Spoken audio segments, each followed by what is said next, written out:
What up, y'all? It's Jay Thursday, coming from Queens, New York City, and this series is one that I'm going to call The Icks.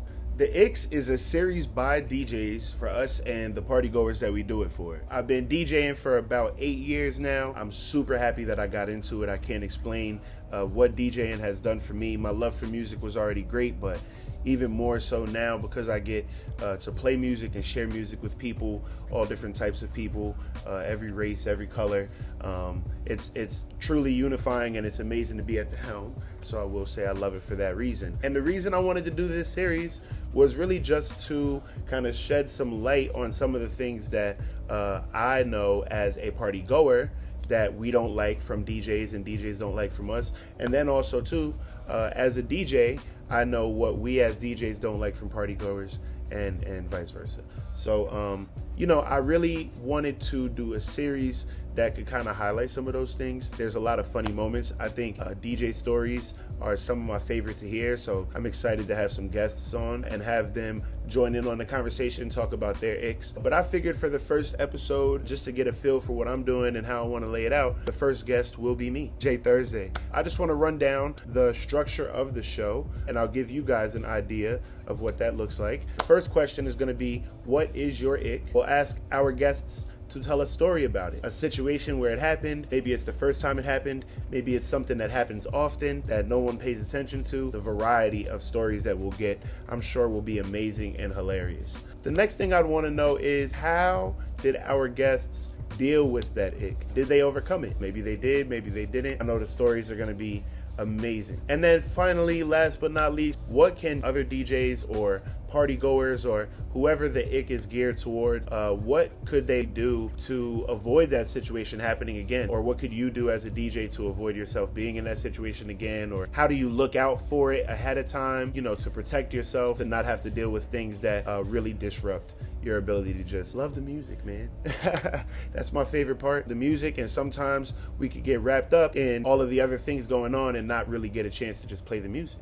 If everybody knew what we like and don't like, then we could all enjoy the music. All right, so we'll start it out. Who I am, where I'm from. My name is Jay Thursday. I'm from Queens, New York City. I've been DJing for about 8 years here in New York City. I'm actually not in New York City at the moment, but in my hotel room is where I chose to do episode 1. So I grew up loving hip hop music and R&B music the most. My mom played a lot of R&B music. I heard a lot of R&B albums front to back because these were the days of going to Best Buy or wherever and buying the CD and then putting it in your 12 CD changer in the trunk of your car so that you could switch albums while you're driving. That's the era that I grew up in, listening to music. We listened to a lot of really smooth R&B. I grew up in North Carolina, even though I'm from New York, so being in the South, I got a nice mix of music. We listened to everything. Outkast, a lot of Cash Money, 504 Boys, stuff like that, which I think added on to my appeal as a DJ, mainly because I can mix all of these things into what I'm playing and give people a real feel of who I am and my upbringing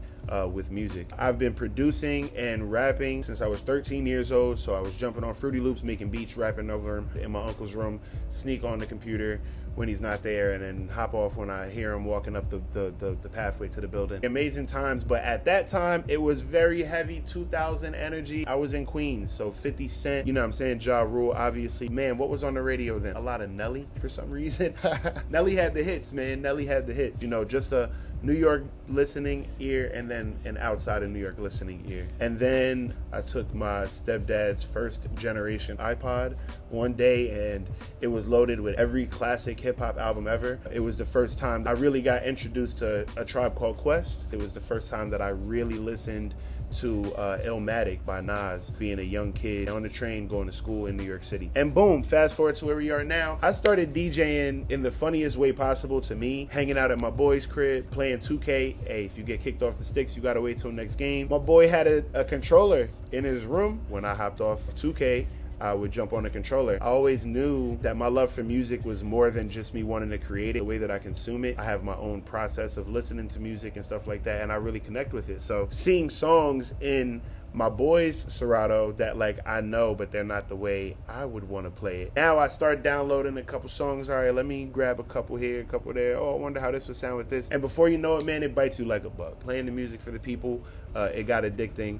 So that was my DJ origin story. I also always say I was a very, very lucky guy. I was basically blessed in a lot of people's eyes because I did a festival with my homeboy Dylan St. John. Shout outs to Saint. We did the Meadows Festival in Queens, my hometown. So my first festival was in Queens, and we were on the same lineup as Nas and Jay-Z. Crazy, I took the 7 train past that parking lot my entire high school career, and then boom, now we opening up the Meadows Festival. So that was pretty cool. I got a lot of experiences early, and it became addicting. I think my passion always shines through. If you come to a J Thursday show, there's no way you're gonna look at the DJ booth and think this guy is not having fun. I have the time of my life playing music, listening to music, making music. So anything involving music, you're just gonna see me light up. All right, so let's get into it. My number one ick is people walking up to the DJ booth while I am in the middle of mixing. Posted a video about this ick, and some people might not hate this, but I know for a fact that I do. And you know what? I think the best way for me to describe what that ick is to just show you the clip. All right, y'all, it's time for the Shorty Wildin' Olympics. We're going to talk about everything wrong with this picture right now, because I don't know if the picture is worth enough words. First things first, why are you so close to me? You don't see the plexiglass right there? You see that clear thing? It's designed to put space between us. That don't mean press your body up against the plastic. That means back up a little bit. That's number one. Number two, I don't know if you know, but all that stuff down there with the lights on it, you see all that expensive looking equipment right there? That's exactly what it is. Expensive. So that whiskey in your hand, it ain't doing nobody no good hanging over my equipment. The worst part is she was asking me to put on Jonas Brothers. Like, what about Jonas Brothers and whiskey equals turn up? I just don't get it. Silly me. That's right. You're not here to have a good night. You're here to harass me. Got it. Next.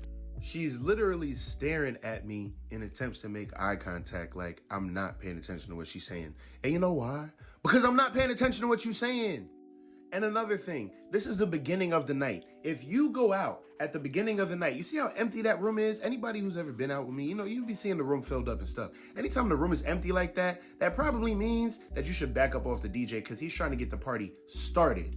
And last but not least, even your own homies is in the background looking at you like, yo, is she really doing this right now? Nobody wants to hear Nick Jonas. All right, so I love that clip. I had a lot of fun making it. And I know I talked about a lot of things in there. I'm sure in later episodes, somebody might use some of those examples that I use, but let's just talk about the concept of somebody walking up to the booth. First and foremost, the number one thing that a lot of party goers, especially those who haven't DJ'd before, if you haven't done it in a public setting, a bar, a club, I think that it's very easy to believe that what a DJ is responsible for while he's standing behind that DJ booth is not a lot. But the actual stuff that goes through your mind and the responsibility that you carry while you're DJing does make your mind race, and there are 100 factors that you just kind of don't know about until you get into that DJ booth and you find out. So that's my ick. So let me just give you a breakdown, an idea of what goes through our head while we're in that DJ booth. If you're a party goer right now, you've never been in the DJ booth, this is some of the things that we're thinking in our head. If you look in the photo, I'm literally staring at the screen because I did not want to look that girl in her eyes. I know that if I stare at my screen and look really puzzled, that's the best way to get you to go away.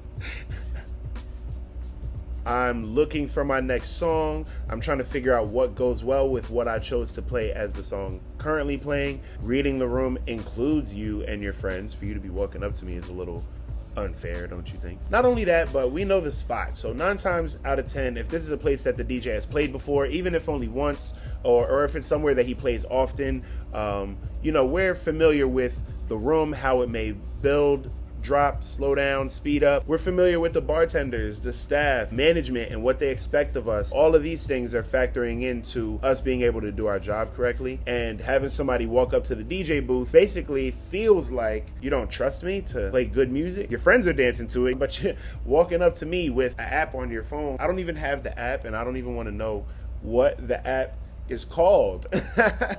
That little, walking up and I can't stand that. I really can't stand that. So that's my ick. Let's talk about how I deal with it. Do I overcome it? First few times that ever happened to me, I would say I didn't overcome it. Because I walked away from the situation upset. I had let it get in my head. I let somebody upset me. That's not really the best thing to do as a DJ. You're responsible for being the mood setter. You don't want your mood to be a bad one. Like I mentioned earlier, my method is, we call it Serato face. So you ever been standing at your laptop and you know what you're playing and what style of music you're going with and all of that stuff, and you don't really notice the facial expression that you have? Person standing at the bar looking at you, all they see in the corner like of a dark DJ booth is so number one, I know Serato face is extremely useful. Somebody walking up to the side of the DJ booth or the table at a wedding or a corporate event or whatever you might be doing in a club, whatever it is, when that person is within reach of you and trying to get your attention, Serato face. Serato face saves me every time.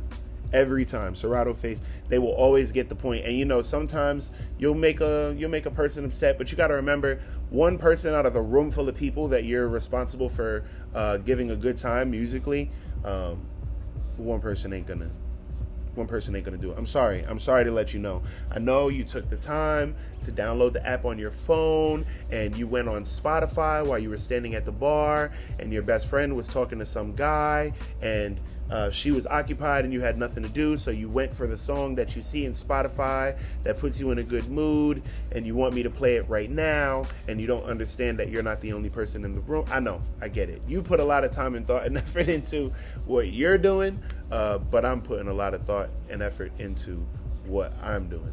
So yeah, you can get the Serato face every time, bro, especially if I'm really trying to focus on what I'm doing mid-mix, etc.